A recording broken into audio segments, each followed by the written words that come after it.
So every single day that passes, it seems to be the case that things get more and more wild in the AMC community. Things are looking more and more out of hand for the short sellers, and I think with that we have to talk about what we're expecting in the eventuality of a MOAS. We need to talk about what the MOAS actually is and what we should be looking for. Now of course, as always, before we do enter, it's important to disclose this is opinion related, it is not financial advice, it's just what I personally believe and what I am looking for. Come up with your own strategies and that sort of stuff, but of course this is what I am doing. So what I'm going to be talking about here with you guys quickly is the MOAS and what we are looking for in that event. I want to start off by highlighting the chart, especially in the past few weeks and months. So what we've seen in the past month, in the past 3 months, and really even in the past 6, we see this big decline in price bringing us down below the $20 mark. Now, the previous video to this that we made on the channel was talking about what happened on Friday and how things are getting out of hand when it comes to the short sellers, and how they are basically losing control because right now people will not sell. But of course, with people not selling, the question is what do they do next?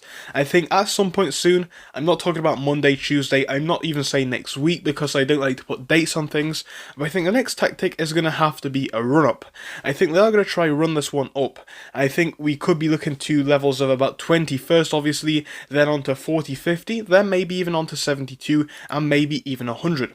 And that brings me on to the topic of this video. What is the MOAS all about? Now, when we look at the chart over here, because we can highlight things if we get it up quickly, we're going to highlight that high number that we saw with AMC when we went all the way up to the top. It's a number which I'm sure most of you are familiar with already, but for those of you who are not, I'm going to highlight it over here. We're hitting a number of about 72. So 72 is the all-time high for AMC up here, and that was of course back quite some time ago in around May, if not June. So in that time period we saw AMC hit these absolute highs and people continued to hold. Now why was that the case?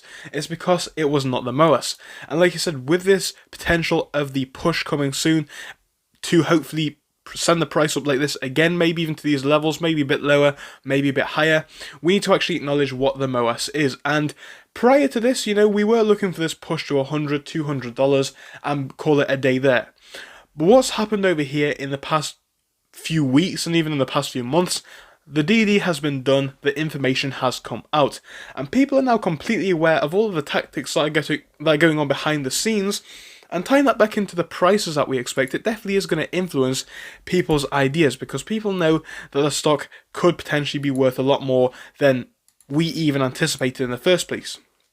Now back in January, if we bring the chart up for GME, so GME saw that massive push up if you'll remember, and it was even anticipated that back in that time frame, you know, the majority of the short sellers didn't even close their positions. And if that is the case, if they didn't even cover their positions and this was just a price alone run up, it shows the potential of what's been hid here.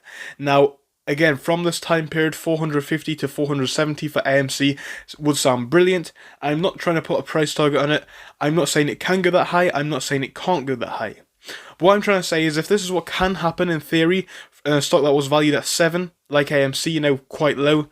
And of course it does have different factors going on, different, you know, in all the regards from fundamentals to the amount of float, etc.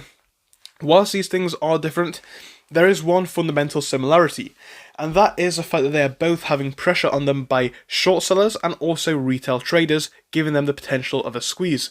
So what I'm trying to say is, now that the more shares have been put out there potentially through synthetics, now that more DD has been done by retail investors as well, people are completely educated as to what's going on, and the demands are going to be higher. Now, it is simple supply and demand how the squeeze works as far as prices go. The longer the majority hold for, the higher the price can go. But all I'm trying to say is, if we hit 100, right, if we hit 200, yeah, that is going to be life-changing wealth for a lot of people. Even if it's not generational wealth, it is going to be life-changing, whether it be for a short period of years, you know, up to the rest of their life, depending on how many shares they have. It will probably be a life-changing amount.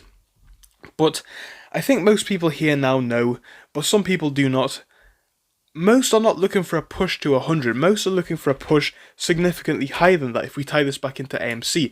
I think the GameStop case, whilst it isn't something which we should take for 100%, word for word over to AMC, it does tell us a lot about what we should be expecting in the eventuality of that squeeze. I've said it before about Volkswagen. When we saw the Volkswagen squeeze back in 2008, it went as high as almost $1,000, but prior to that, it did take a big decline similar to what AMC did. And overall, on top of the whole situation with AMC's price action, I do believe, in my opinion now, it's about more than just this price, because this price action is one thing, but we get out of AMC right, and we get the MOS, let's say for example, then what, right? We're happy with it, we have our money, and then we go and invest, and then that money, and then the stocks that we buy, get manipulated the same way. It's not even all about the MOS anymore. Of course it is on a level, but on top of that now, we're looking for that fair market. It's something which we didn't 100% realise a year ago, I don't think, but I think now most in the movement know about this stuff. It's impossible to ignore. The SEC is doing a good job, but for most people, it's not very easy to ignore. And that brings us back to what we should be expecting. Yes, everybody should have their own targets. If you want to sell at 50, that's fantastic. If you want to sell at 100, perfect as well. But if you want to sell at 1,000 or more, you have the right to set that target for yourself as well. And I'm not going to be here telling you that it cannot happen, because whilst I am not a financial advisor, and this is not financial advice, I do think when we look at the facts right, this one is potentially going to go on to run high. So when we think about these low prices of 100, 200, that is probably not the MOS. Again, this was just a quick reminder of what we're looking for, what we're looking at.